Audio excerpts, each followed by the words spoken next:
नमस्कार साथियों। हम चर्चा करें जयशंकर प्रसाद के महाकाव्य कामायनी की और कामायनी के भी श्रद्धा सर की। अब तक हमने जाना कि हिमालय के ऊंचे पर्वत पर, ऊंचे शिखर पर मनु चिंता में लीन बैठे हुए हैं और ऐसे में श्रद्धा वहां आती है और मनु से सवाल पूछती है कि तुम कौन हो। खैर, मनु विचलित हो जाता है श्रद्धा की आवाज सुन करके।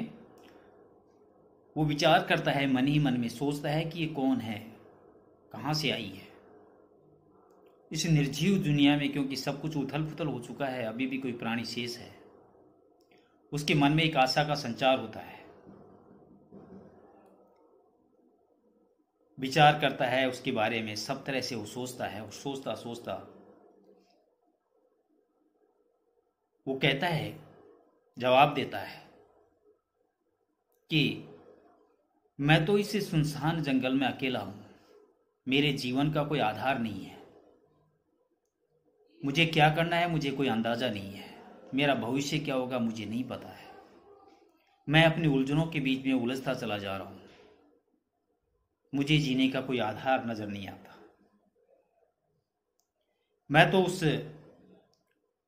उस टीले के समान हूं, उस स्तूप के समान हूं जिसको किसी राजा महाराजा ने कभी बनाया होगा, लेकिन जब उसका राजपाट सब कुछ नष्ट भ्रष्ट हो गया, आज वो खंडक की भांति अकेला खड़ा है, उसके आगे पीछे कोई नहीं है, वो चारों तरफ सुनसान और सन्नाटा छाया हुआ है। मैं देव जाति का एक क्षुद्र जीव हूं, मेरा सब कुछ नष्ट हो गया है, मेरा साम्राज्य नष्ट हो गया है, मेरा जो अतीत है वो अतीत सब कुछ खत्म हो गया है। अब मुझे मेरा भविष्य अंधकार में नजर आता है, मुझे नहीं पता है कि मुझे भविष्य में क्या करना होगा, क्या करना पड़ेगा। हे युवती, तुमने आकर के मेरे जीवन में, उजड़े हुए जीवन में, पतझड़ जीवन में बसंत का काम किया है, मेरे नीरस जीवन में जीवन का संचार किया है। तुम कौन हो, कहां से आई हो?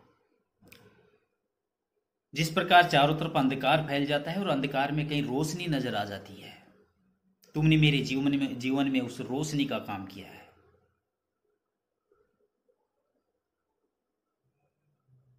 गर्मी की ऋतु में जब चारों तरफ लू के थपेड़े चलते हैं और कहीं से मलय पर्वत से सुगंधित शीतल वायु बहती है, तुमने मेरे जीवन में उस शीतल वायु का काम किया है।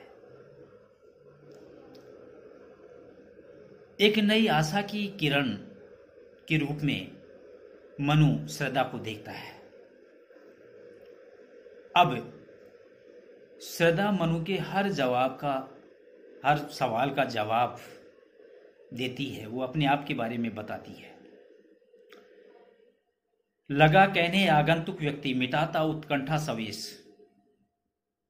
दे रहा हो कोकिल सानंद सुमन हो जो मधुमेह देश।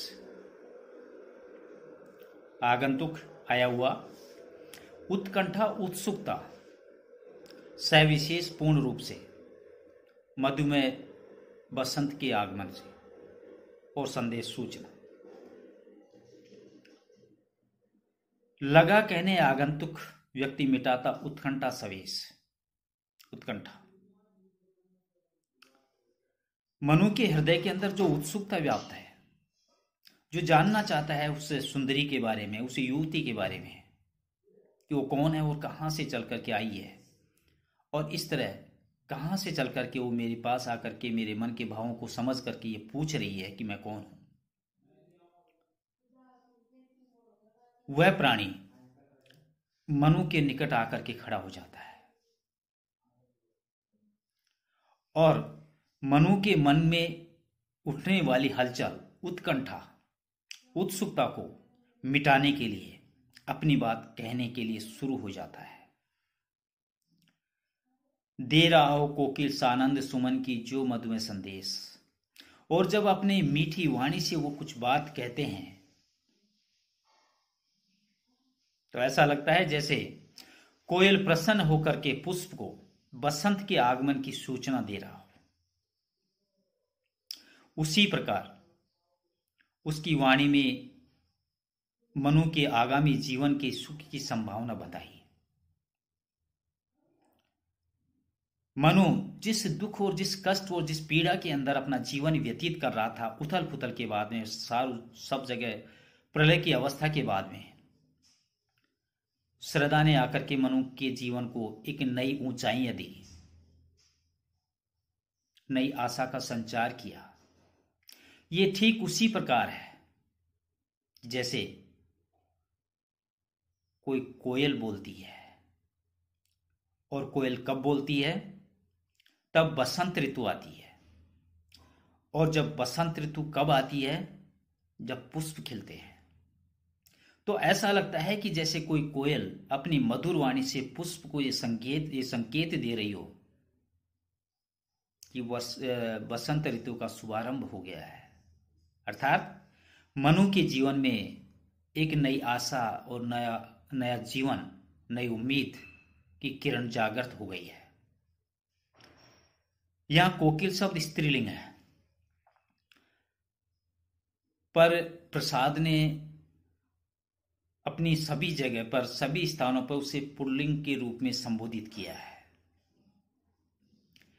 मनु और श्रद्धा की बातचीत चल रही है। यहां कोकिल शब्द श्रद्धा के लिए आया है, जो अपनी मधुर आवाज से अपना परिचय मनु को दे रही है। उर्दू में भी इसी प्रकार के कुछ अल्फाज मिल जाते हैं, जैसे उनके आने से जो आ जाती है मुंह पर रौनक, वे समझते हैं कि बीमार का हाल अच्छा है। तो इस तरह के अल्फाज आ जाते हैं, लेकिन उनके मायने नहीं बदलते हैं, मायने वही रहते हैं। अब आगे, बढ़ा था मन में नव उत्साह, सीख लूं ललित कला का ज्ञान है। इधर रह गंधर्वों के देश, पिता की हूं प्यारी संतान।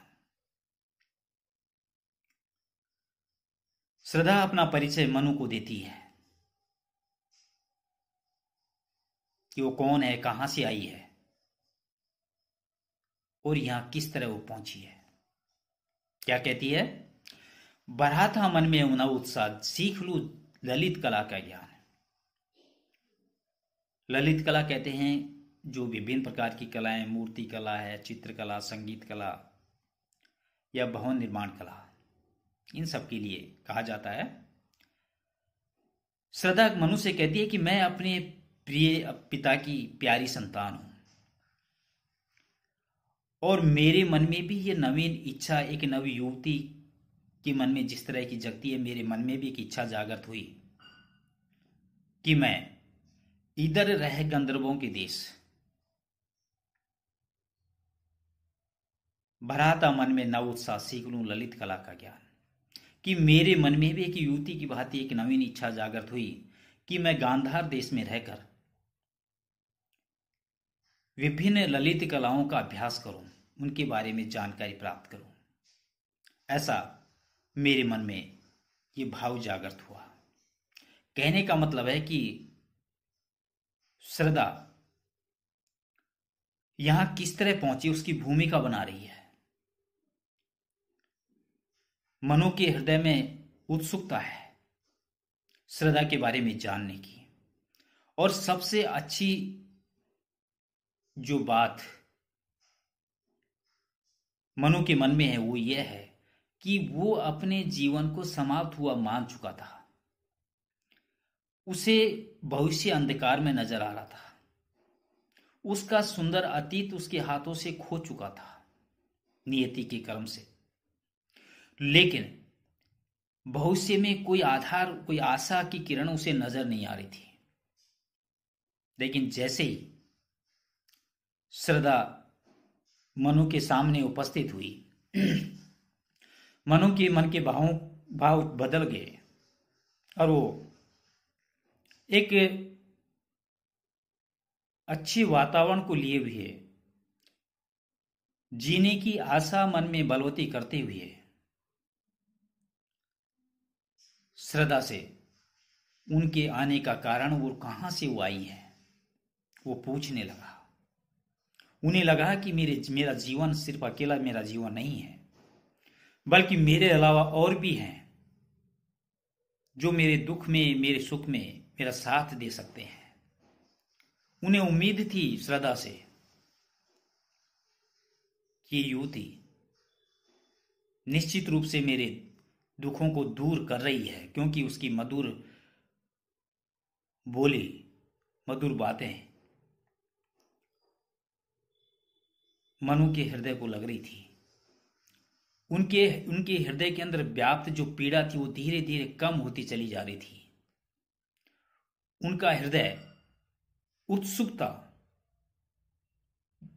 जिज्ञासा थी उनके हृदय के अंदर श्रद्धा के बारे में जानने की। और यही सब बातें वो श्रद्धा से पूछता है और श्रद्धा एक एक करके यहां आने का कारण बताने का वो प्रयास कर रही है। आज बस इतना ही।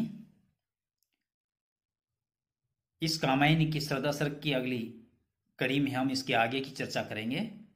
तब तक नमस्कार।